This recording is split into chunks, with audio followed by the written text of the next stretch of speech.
አሰላሙ አሌይኩም ወረህመቱላሂ ወበረካቱሁ። እንዲሁም ክርስቲያናት ወንድሞቼ ሰላም ብያለሁኝ። በያላችሁበት ሰላማችሁ ብዝት ይበልልኝ። ውድ ሀገሬ ልጆች እንዲሁም የቻናሌ ተከታታዮች ላይክ፣ ሼር እያረጋችሁ አበረታቱኝ ማለት ነው። የምታበረታቱኝ ደግሞ ከልብ አመሰግናለሁኝ። ክበሩልኝ የኔ ወዶች። እንዲሁም ደግሞ ቤተሰብ ያልሆናችሁ ሰብስክራይብ በማድረግ የደወል ምልክቷን በማጥቆር ቤተሰብ እንሆን እላለሁኝ። ያው ዛሬ ደግሞ በሌላ ቪዲዮ ብቅ ብያለሁኝ እንደተለመደው ማለት ነው። ላይክ፣ ሼር፣ ሰብስክራይብ አድርጉ የኔ ወዶች። ወዳችኋለሁ፣ አከብራችኋለሁ።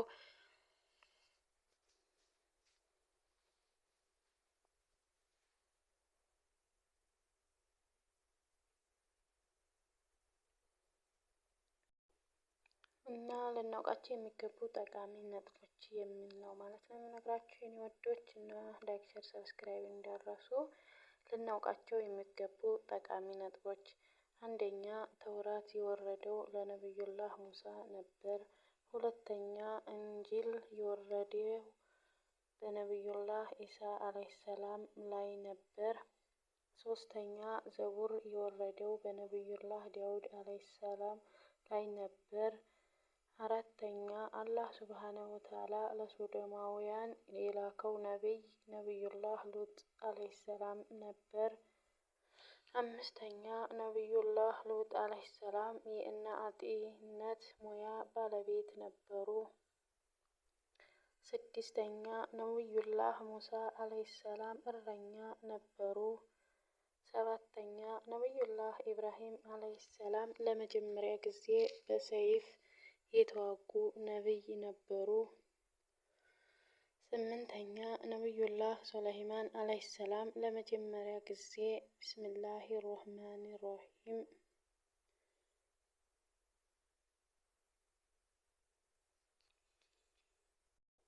ስምንተኛ ነብዩላህ ሱለይማን አለይሂ ሰላም ለመጀመሪያ ጊዜ ቢስሚላሂ ሮህማን ሮሂም ብለው የጻፉ ነብይ ናቸው። ዘጠነኛ ነብዩላህ ኢብራሂም አለይሂ ሰላም ለመጀመሪያ ጊዜ ለኢስላም ብለው የተሰደዱ ነብይ ናቸው። አስረኛ ነብዩላህ ሱለይማን አለይሂ ሰላም ለመጀመሪያ ጊዜ ሳሙናን የተጠቀሙ ነብይ ናቸው። 11ኛ ነብዩላህ ኢሳ አለይሂ ሰላም ለመጨረሻው ወደ እስራኤል ልጆች የተላኩ ነብይ ናቸው። 12ኛ ነብዩላህ አደም አለይሂ ሰላም ወደ መሬት ከመውረዳቸው በፊት በጀነት ይኖሩ ነበር። 13ኛ ነብዩላህ ኢዮብ አለይሂ ሰላም ለረጅም ጊዜያት በህመም ሲሰቃዩ ኑረዋል። 14ኛ ነብዩላህ ዩሱፍ አለይሂ ሰላም ልብስ ታሪክ በቅዱስ ቁርአን ተገልጿል። 15ኛ የነብዩላህ አደም አለይሂ ሰላም የተፈጠሩት በጁምዓ ቀን ነበር። 16ኛ ነብዩላህ ኢብራሂም አለይሂ ሰላም የተቀበሩት በፊልስጤም አልኻላል በተባለች ቦታ ነው። 17ኛ አላህ በድምጽ ብቻ ከሁለት ነብያቶች ጋር አውርቷል። እነሱም ነብዩላህ ሙሳ አለይሂ ሰላም እና ነብዩላህ ሙሐመድ ሰለላሁ ዐለይሂ ወሰለም ናቸው።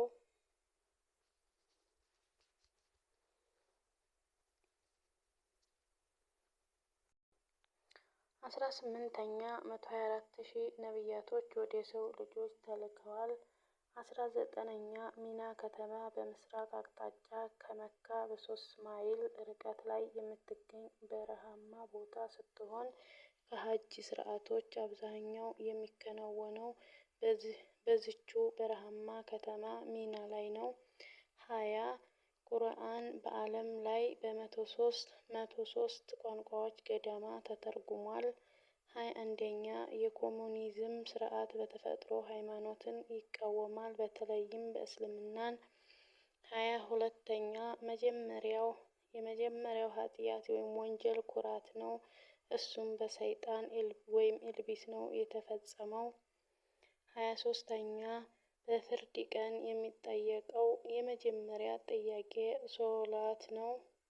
24ኛ አንዲት ሴት ባለቤቷ ከሞተ በኋላ ትዳር ለመመስረት 4 ወራት ከ10 ቀናት መቀመጥ ይኖርባታል።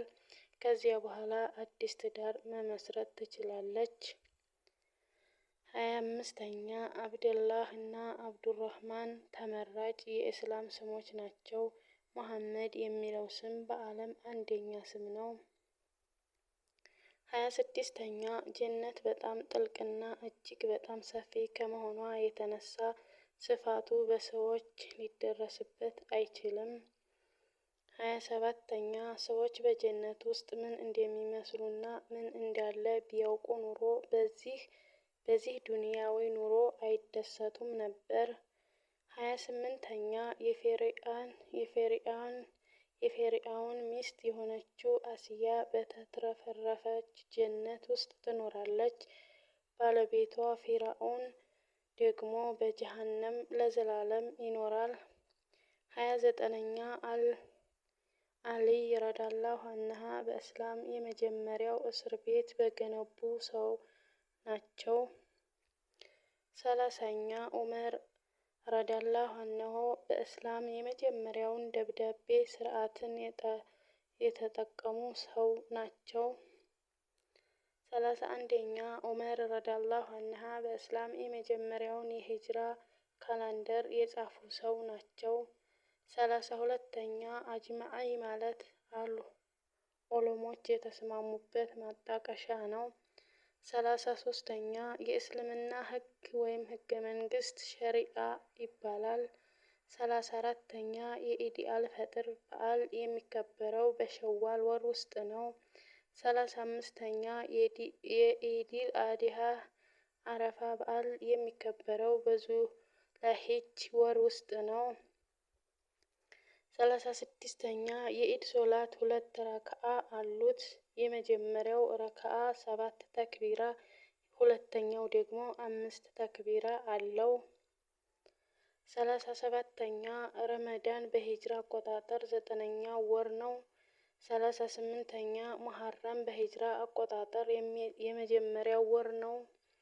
39ኛ ለይለቱል ቀድር በረመዳን ወር እንደምትገኝ ገልጸዋል። 40 ሽርክ አላህ ሱብሓነሁ ወተዓላ ይቅር የማይለው ወንጀል ነው። 41ኛ የደጃል መምጣት ከየውመል ቂያማ ምልክቶች ትልቁ ነው። 42ኛ አቂቃ ማለት አዲስ ልጅ ሲወለድ አዲስ ልጅ ሲወለድ በመስዋዕትነት መልኩ የሚቀርብ እንስሳ ነው። 43ኛ ዚክር ወይም አላህ ሱብሓነሁ ወተዓላን ማውሳት ማለት ሲሆን በልብም በምላስም የሚተገበር ነው። 44ኛ ዱዓ ማለት አላህ ሱብሓነሁ ወተዓላ አላህ ሱብሃውን የሚፈልጉት ነገር መለመን ማለት ነው። 45ኛ ታማኝ ምንጭነታቸው ከተረጋገጡት ውስጥ ሶሒህ አል-ቡኻሪና ሙስሊም ዋናዎቹ ናቸው። 46ኛ ኢህራም ማለት አንድ ሰው ሐጅ ወይም ዑምራ ለማድረግ መነየት ማለት ነው። 47ኛ ኢስቲንጃ ማለት ራስን ከቆሻሻ ወይም ነጃሳ ነገር በንጹህ ውሃ ወይም በአፈር መጸዳዳት ነው። 48ኛ ተቅዋ ማለት አላህን ሱብሓነሁ ወተዓላ መፍራት ሲሆን እሱ ያዘዘውን መስራት እሱ የከለከለውን መራቅ ማለት ነው። 49ኛ ጠዋፊ ማለት የአላህን ሱብሓነሁ ወተዓላ ቤት ወይም ካዕባን 7 ጊዜ መዞር ነው። 50 በመስጂዲ ሐራም ወይም መካ መስጊድ 50 በመስጂዲ ሐራም ወይም መካ መስገድ 100,000 ደረጃ ያህል ከሌሎች መስጂዶች በላጭ ነው። 51ኛ በመስጂደል ነባዊ ወይም መዲና መስገድ 1000 ደረጃ ያህል ከሌሎች መስጂዶች ይበልጣል። 52ኛ የውመል ቂያማ ቀን የሚውለው በአርብ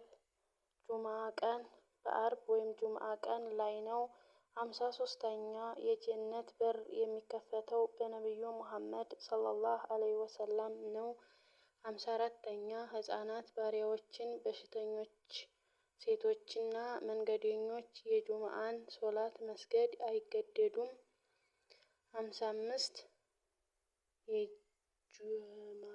የጀማዓን ሶላት መስገድ አይገደዱም። 55 አንድ ሙስሊም ትዳር ለመመስረት 2 ምስክሮች ያስፈልጉታል። 56 ሎተሪ በኢስላም አይፈቀድም። 57 በወርቅ በብር ላይ መብላት ወይም መጠጣት ሐራም ነው። 58 በኢስላም ብድር ይፈቀዳል፣ ነገር ግን ወለድ ካለው ሐራም ነው። 59 አንዲት ሴት ባሏ ከሞተባት የሚፈቀድላት 1/8ኛውን ወይም 1/8ኛውን ብቻ ነው።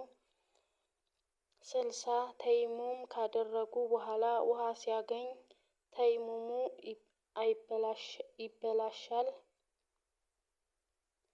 61ኛ በአጋጣሚ አንድ ሰው ካስመለሰው ጾሙ አይበላሽም።